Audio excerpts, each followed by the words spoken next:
अस्सलामुअलैकुम dear students, मैं हूं अब्दुल्ला और मैं लाया हूं आज आपके लिए ऑटोकैड की एक और वीडियो। इस वीडियो को एंड तक जरूर देखिएगा, बड़े ही काम की और बड़ी इंटरेस्टिंग वीडियो है। आज हम ऐसे टूल्स करने जा रहे हैं जो अक्सर स्टूडेंट्स को नहीं पता होंगे। एंड तक वीडियो को देखें, वीडियो को लाइक करें, शेयर करें ताकि दूसरे स्टूडेंट्स भी देख सकें जो नहीं देख पाए। आज की वीडियो में हम देखेंगे AutoCAD lesson number 5, how to insert line in angle with command। how to insert line in angle with command। इनके पिछले लेक्चर्स में, पिछले लेसन्स के अंदर हमने देखा था कि लाइन को किस तरह से इंसर्ट करते हैं, लेकिन हमने अभी तक ये नहीं किया था कि लाइन को किस तरह से हम एंगल में ड्रॉ कर सकते हैं। एंगल में ड्रॉ कर सकते हैं ये देखा था, लेकिन विद माउस। लेकिन आज हम विद कमांड इसको सीखेंगे, किस तरह से एंगल में आप लाइन को इंसर्ट कर सकते हो विद कमांड। उसके बाद हम कुछ बेसिक टूल हैं। सेव का आज मैं रिपीट करूंगा, थोड़ा सा टाइम लूंगा इसके ऊपर। और सेव एज की कमांड बिगिनर्स के लिए, ये कमांड्स बिगिनर्स के लिए हैं, सिर्फ जिन्होंने पहले कोई भी सॉफ्टवेयर के ऊपर वर्किंग नहीं की, फर्स्ट टाइम ऑटोकैड के ऊपर काम कर रहे हैं, तो उसके लिए सेव और सेव एज की कमांड है। और फोर्थ कमांड बड़ी ही इंपॉर्टेंट कमांड्स हैं। ऐसे स्टूडेंट्स जिनको ये नहीं पता कि ऑटोकैड ड्राइंग को पीडीएफ फाइल फॉर्मेट में किस तरह से सेव किया जाता है, तो वो भी जरूर देखें। चलते हैं ऑटोकैड पे। और जी, सबसे पहले हम यहाँ पे लाइन की कमांड एक्टिव करेंगे। जैसे कि स्टूडेंट्स आपको पता है लाइन की कमांड होती है एल एंटर। उसके बाद हमने जहां पे लाइन लगानी है स्पेसिफाई फर्स्ट पॉइंट करेंगे, क्लिक करें और आप देख सकते हैं कि लाइन डिफरेंट एंगल्स में आ रही है। हमने बिल्कुल स्ट्रेट लाइन लगानी है, तो उसके लिए स्टूडेंट्स F8 का बटन प्रेस करेंगे। आप F8 प्रेस करने के बाद आप देख सकते हैं कि लाइन बिल्कुल स्ट्रेट लग रही है। L एंटर और 10 फीट में इसकी डायमेंशन दे रहा हूं। आप देख सकते हैं 10 फीट के ऊपर लाइन लग चुकी है।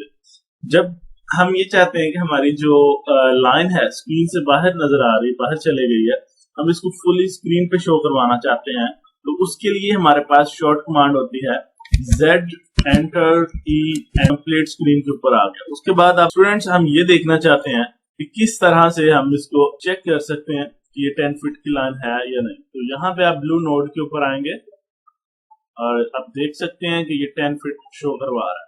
उसके बाद स्टूडेंट्स नेक्स्ट चलते हैं। यहाँ पे हम L एंटर की कमांड एक्टिव करेंगे और किसी एक एंड पॉइंट पे हम इसको क्लिक करेंगे और मूव करेंगे। आप देख रहे हैं लाइन बिल्कुल स्ट्रेट लग रही है। हमने एंगल में लाइन लगानी है, तो उसके लिए F8 अगेन प्रेस करें ताकि एंगल में लाइन लगा सकें। स्टूडेंट्स आप देख सकते हैं लाइन के साथ एंगल भी शो करवाया जा रहा है। 29 इस वक्त एंगल है और लाइन की जो लेंथ है वो 7 फीट और 4 इंच है। हम चाहते हैं कि ये इसकी 10 फीट लेंथ हो लाइन की और साथ ही साथ इसका एंगल एग्जैक्टली 45 का हो, इससे ना ज्यादा ना कम। उसके लिए अगर हम माउस के साथ इस तरह ट्राई करेंगे वो बहुत मुश्किल है। ये देखें, हम एंगल अगर 45 फिक्स कर भी लेते हैं तो उसकी जो लेंथ होगी लाइन की वो खराब हो जाएगी। इसके लिए आपने क्या करना है, विद कमांड लाइन लगानी है एंगल में। सबसे पहले आप लाइन की लेंथ देने के लिए Shift+2 का बटन प्रेस करेंगे। 2 के ऊपर ये न्यूमेरिक कीपैड के ऊपर आप देख सकते हैं 2 के साथ एट लगा हुआ है, तो Shift+2 या एट साइन आपने डालना है, तो उसके लिए Shift+2 करेंगे तो आप देख सकते हैं आप सबसे पहले इसकी लेंथ देंगे। तो लेंथ इस वक्त हम देंगे 10 फीट। उसके बाद आपने सेकंड ऑप्शन पे जाने के लिए यानी कि एंगल लगाने के लिए आपने टैब का बटन प्रेस करना है और यहाँ पे हम अपनी लाइन का एंगल लेंगे। एंगल हम देना चाहते हैं 45। उसके बाद आप एंटर का बटन प्रेस कर देंगे, तो ये लाइन लग चुकी है। नेक्स्ट लाइन अगर आप नेक्स्ट पॉइंट पे लगाना चाहते हैं तो ठीक है, अदरवाइज आप स्केप कर दें।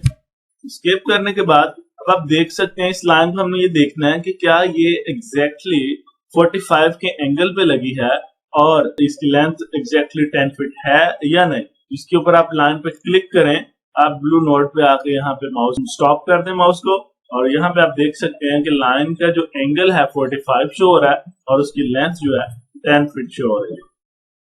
उम्मीद करता हूँ कि आपको समझ आ गई होगी। तो नेक्स्ट अपना टॉपिक जो है उसकी तरफ बढ़ते हैं। नेक्स्ट हमारे पास टॉपिक है, चलते हैं यहाँ पर चेक करते हैं पहले। लेकिन फर्स्ट हमारे पास है how to insert line in angle with command, और देन सेव की कमांड है हमारे पास और सेव एज की।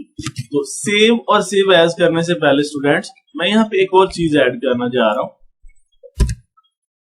यहाँ पे हमारे पास कुछ बेसिक कमांड्स हैं, commands for basic setting of AutoCAD of drawing. चलें ये हम देखते हैं बेसिक कमांड कौन सी हैं जो बेसिक सेटिंग में होती हैं ड्राइंग की।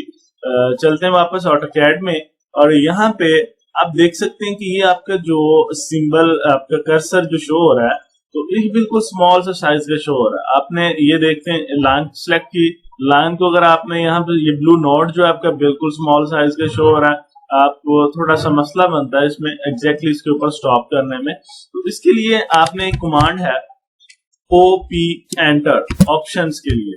तो OP एंटर जब आप प्रेस करेंगे तो हमारे पास एक न्यू विंडो यहाँ पे अपेयर हो जाएगी।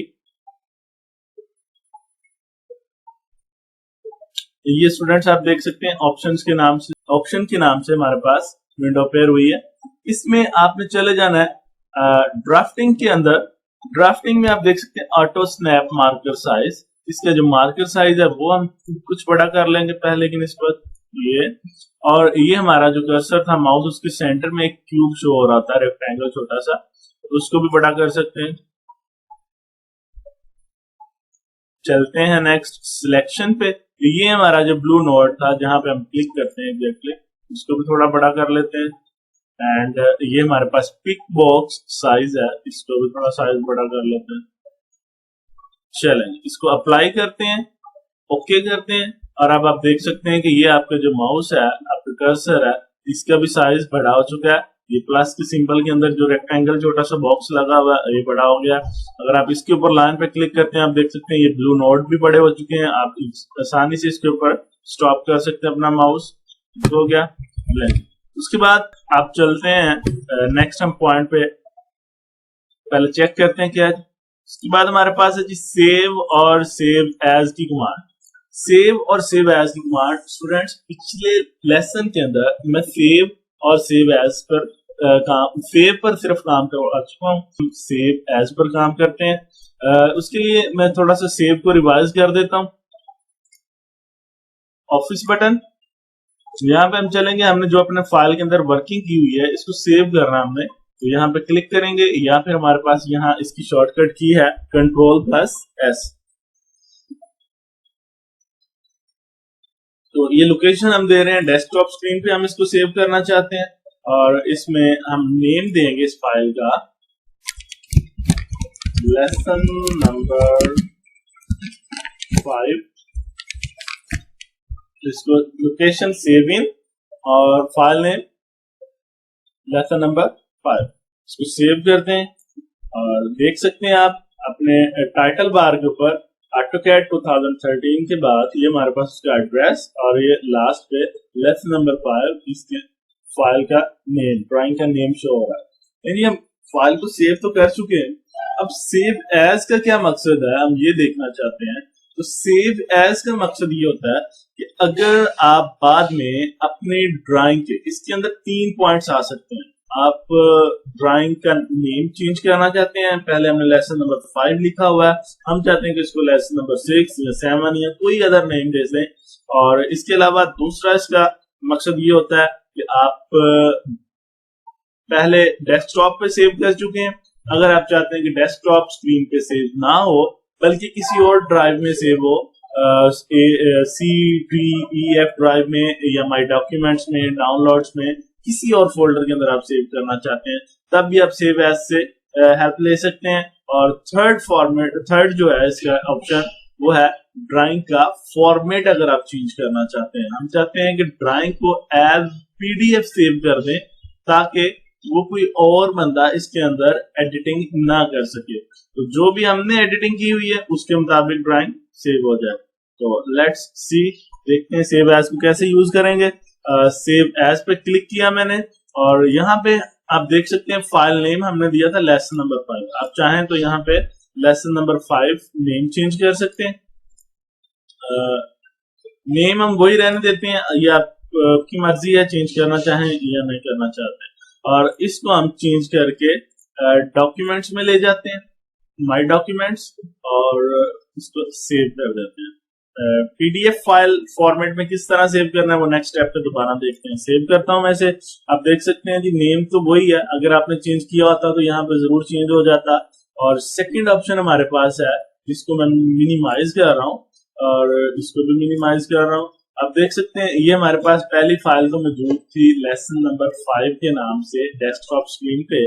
तो सेव एज का एक ये भी बेनिफिट होता है कि आपकी जो फर्स्ट फाइल होती है वो भी as it is first place पे पड़ी रहती है। जैसे कि हमने डेस्कटॉप पे सेव की, वो भी पड़ी हुई है अपनी जगह पे, और दूसरी जो इसकी फाइल है दूसरे नेम से या डिफरेंट प्लेस पे आपने जो सेव की है वो आप देख सकते हैं आपने कहाँ पे सेव की थी, माय डॉक्यूमेंट्स में। तो चलते हैं माय कंप्यूटर, यहाँ पे हमारे पास ये डॉक्यूमेंट्स के ऑप्शन है। तो यहाँ पे आप देख सकते हैं आपकी फाइल लेसन नंबर 5 आज की डेट में आज के टाइम पे इस वक्त सेव हो चुकी है। जी वापस चलते हैं ऑटोकैड में, इसको क्लोज कर रहा हूं मैं। और नेक्स्ट कमांड है हमारे पास how to save drawing as PDF file format. हम फाइल फॉर्मेट चेंज करना चाहते हैं। स्टूडेंट्स बेसिकली पीडीएफ फाइल का मकसद ये होता है कि जो ऑटोकैड की फाइल है इसमें तो कोई भी एडिटिंग कर सकते हैं। आपने कोई प्रोजेक्ट बनाया आपने बड़ी मेहनत के साथ, तो कोई भी दूसरा बंदा खोलेगा वो उसके अंदर एडिट कर सकता है या आपके जो फाइल है उसकी कॉपी तैयार कर सकता है। तो आप मेरा नहीं ख्याल कि आप चाहेंगे कि जो इतनी मेहनत करके आपने प्रोजेक्ट बनाया तो कोई और बंदा उसको कॉपी करके इस्तेमाल करे। तो उसके लिए आपने क्या कर जी, ये हमारे पास ऑप्शन है एक्सपोर्ट की। एक्सपोर्ट के अंदर आप देख सकते हैं पीडीएफ फाइल हमारे पास पड़ी हुई है। Create a PDF file and allow you to set page setup overrides. PDF पे क्लिक करने के बाद ये हमारे पास आप देख सकते हैं file of type PDF file हो गई है। और यहाँ पे हमारे पास ये सारे ऑप्शन है, डिस्प्ले फ्रंट। अब डिस्प्ले देखना चाहते हैं तो आप देख सकते हैं विंडो, इसको सिलेक्ट करता हूं मैं। अब हम अपनी मर्जी से सिलेक्ट करेंगे कि हमने कितनी विंडो का जो है पीडीएफ फाइल बनाना है। ये मैं इतनी विंडो सिलेक्ट की और इसको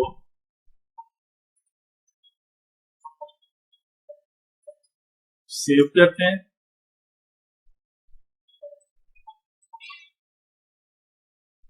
हमारी फाइल एक्सपोर्ट हो चुकी है, इसको मिनिमाइज करते हैं